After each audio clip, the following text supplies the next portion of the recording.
if you want to enable or disable screen auto rotation on your Samsung S25 Ultra. So first we'll swipe down from the top of the screen. Now open up this panel, expand it, and here you'll see your portrait mode. So to activate our auto rotation, simply tap on this icon and it's activated. To further adjust it, hold your finger on it. And here you'll see different options: voice call screen, let's enable it, lock screen, and home screen. Press done.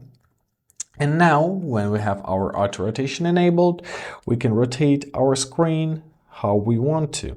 And it also works with the lock screen, which is a great thing.